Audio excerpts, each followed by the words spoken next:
Hey guys, so in today's video we will be talking about Clipper Realty. So the way I want to break this down is I want to explain what the company is, how it operates, and tell you guys a little information about the company and whether if the stock is worth the buy or not. Now, full disclaimer, I'm not telling you that you should buy or not to buy the stock, but I just want to inform the investors out there that are looking into this stock. So Clipper Realty was founded in 2015. It's a REIT company, REIT, and it's relatively small compared to other REITs. I believe it only has under 200 employees. So the company operates in New York City. Essentially what they do is they own real estate properties in New York City in the Brooklyn and Manhattan area. And these properties are like apartment complexes or commercial real estate. And essentially the way the business operates is they operate those properties, and from what I've read, 90% of the income that comes from those properties gets distributed to the shareholders, the investors, in the form of a dividend payment. Now let's dive into the stock. So the stock has a 10% dividend yield, which for investors that seems pretty high. A 10% dividend yield is sort of a red flag. A lot of investors usually like to invest under 2% dividend yield. I myself take the risk at 5% and under, but 10% is a bit high. Now, the stock seems to have been depreciating ever since their IPO. It looks like it's on a downward trend. And the reason why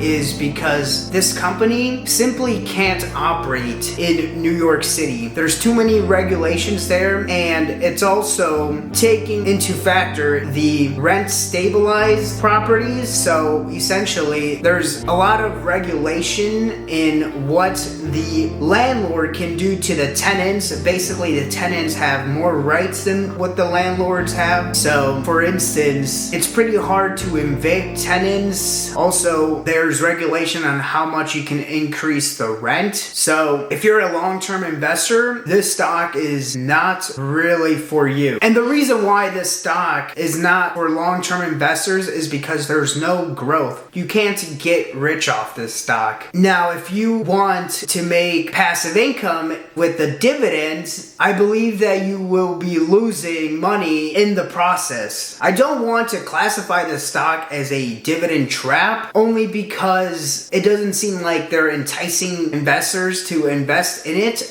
But when you see the value of the stock price just decreasing every year, and the only enticing thing that it has to offer is a dividend payment, but you're losing money with the dividend payment because the stock price is decreasing, you're sort of running into a dividend trap there. Now, long term, I don't see this turning around anytime soon, especially with the situation with New York City. It looks like it's a very progressive city, so it's not really in the favor of investors in regards to real estate. So with my analysis, I would stay away from this stock. Now, if you can make it work by timing the market and buying at the low and selling when it increases, all to you. For me, as a person who likes the long-term growth, I stay away from this stock. And there you have it. That is some information about Clipper Realty. If you enjoyed this video, please consider giving me a subscribe. I plan to make more videos about small market or lesser known dividend stocks. Until then, I'll see you guys in the next video. Thank you.